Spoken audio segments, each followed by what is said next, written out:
The rain was relentless, mirroring the storm brewing inside me.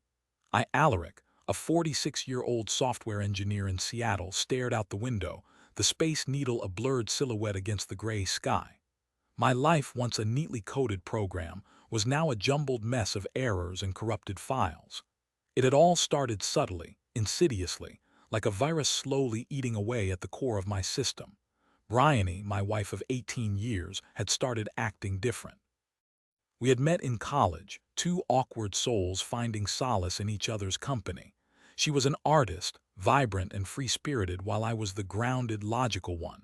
We balanced each other, or so I thought. Lately, her vibrant spirit seemed directed elsewhere. Late nights at the studio became more frequent, her explanations vague and evasive. Her phone, once an open book, was now guarded like a state secret. I tried to brush it off, attributing it to stress, a creative block, anything but the gnawing suspicion that was taking root in my mind. One evening, I decided to surprise her at her studio. I brought takeout from her favorite Thai place, hoping to salvage some semblance of normalcy. The studio was located in a renovated warehouse district, a haven for artists and creatives. As I approached, I could hear music spilling out from under the door, a jazzy tune that Bryony loved. I smiled, anticipating her surprise, but as I reached for the handle, I heard voices. Bryony's voice, laced with a flirtatious tone I hadn't heard in years, and another, deeper voice that sent a chill down my spine.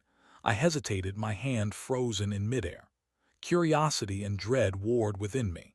I pressed my ear against the door, the voices becoming clearer. They were laughing, their words indistinguishable, but the intimacy was palpable. My heart hammered against my ribs, a frantic drumbeat against the silence of my denial. I slowly pushed the door open, the hinges creaking in protest.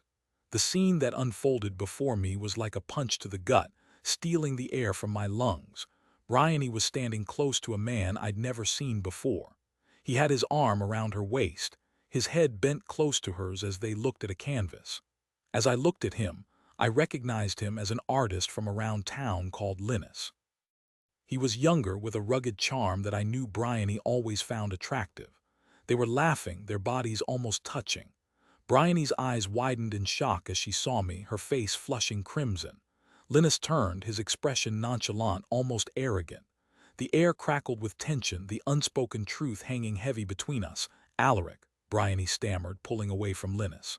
"What are you doing here? I thought I'd surprise you," I said, my voice flat, devoid of emotion. "But I see I'm the one who got the surprise." Linus stepped forward, a smirk playing on his lips. "Look, man, it's not what you think." "Oh, really?" I said, my voice rising. "Because it looks exactly like my wife is having an affair with you in her studio." Bryony's face crumpled. "Alaric, please, let's talk about this." "Talk about it," I repeated, incredulous. "What is there to talk about? I caught you red-handed. There's nothing to explain." I turned and walked out, the Thai food still clutched in my hand. The rain was coming down harder now, washing away the remnants of the man I used to be. The following days were a blur of anger, hurt, and disbelief. Bryony tried to explain, to apologize, to minimize her actions. She claimed it was a mistake, a moment of weakness, that she still loved me. But her words rang hollow, like a poorly written script. The trust was gone, shattered into a million pieces. How could I ever look at her the same way again? How could I ever believe anything she said? I moved into the guest room, creating a physical barrier to match the emotional one that had grown between us. I spent hours staring at the ceiling, replaying the scene in my mind, searching for answers, for some explanation that would make sense of this betrayal. But there was none. It was a simple, ugly truth. My wife had cheated on me, and my world had been irrevocably shattered. I confided in my best friend, Thuron, a level-headed accountant who had always been my voice of reason. He listened patiently, offering words of support and encouragement. "You deserve better, Alaric," he said. "Don't let her drag you down with her." His words resonated with me. I had spent years building a life with Bryony, sacrificing my own dreams and ambitions to support her artistic pursuits. I had been a good husband, a loyal partner, and this was how she repaid me. I deserved better. I deserved happiness. I decided to hire a private investigator. I needed to know the truth, the full extent of Bryony's betrayal.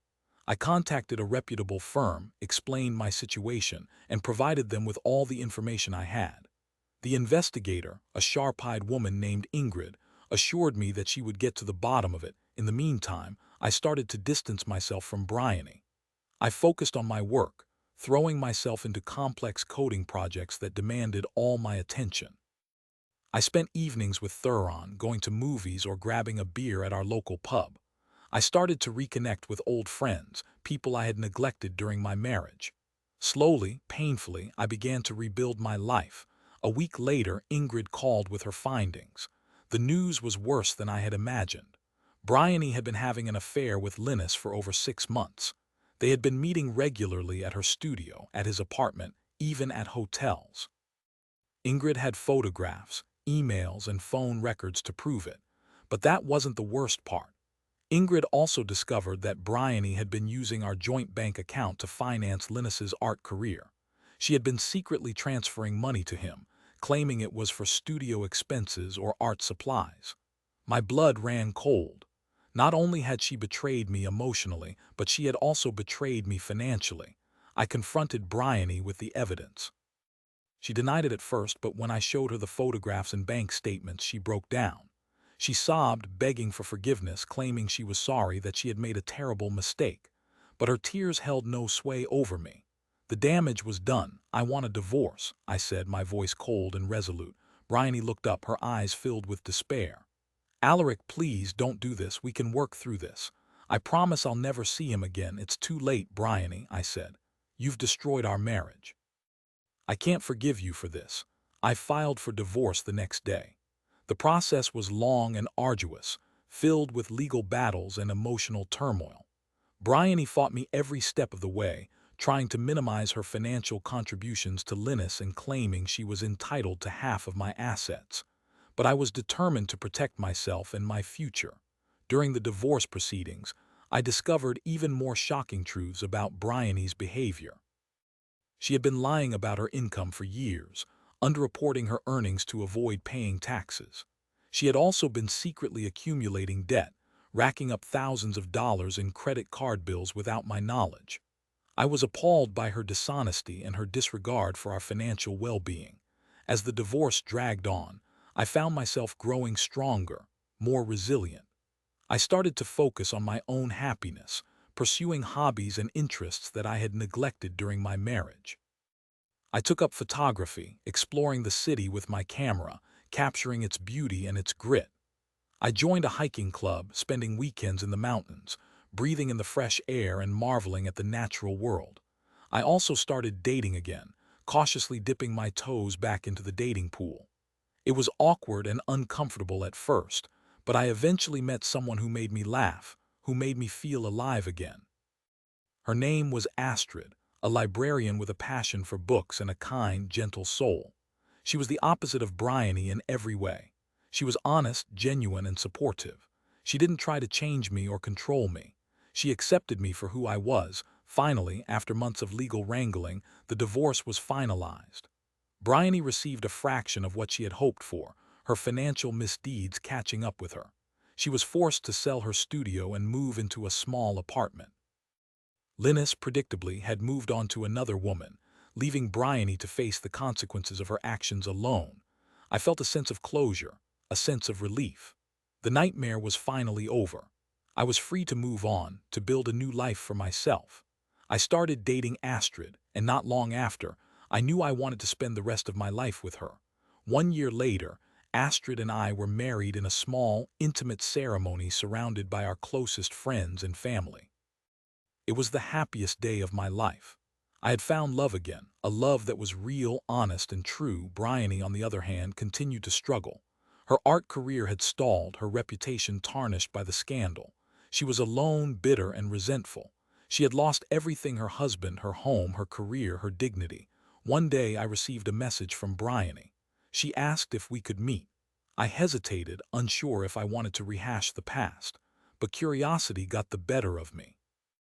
I agreed to meet her at a coffee shop near her old studio. When I arrived, Bryony was already there, sitting at a table by the window. She looked older, worn down by life. Her eyes were dull, her face lined with regret. "Alaric," she said, her voice barely a whisper.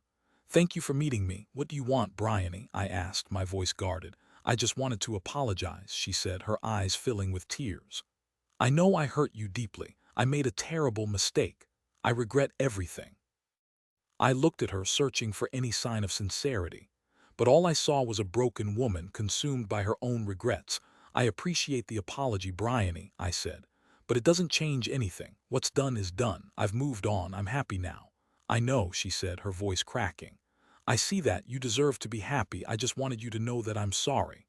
"I know," I said. "Goodbye, Bryony." I turned and walked away, leaving her alone with her regrets.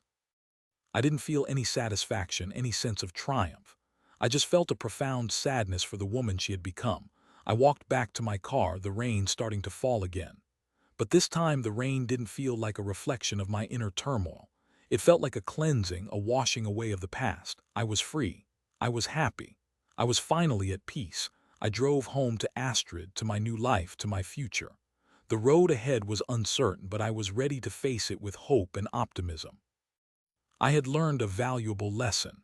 That betrayal can be a catalyst for growth, that heartbreak can lead to healing, and that even in the darkest of times, love can still prevail. I am now 50 years old and I am living my best life, all thanks to my wonderful wife Astrid.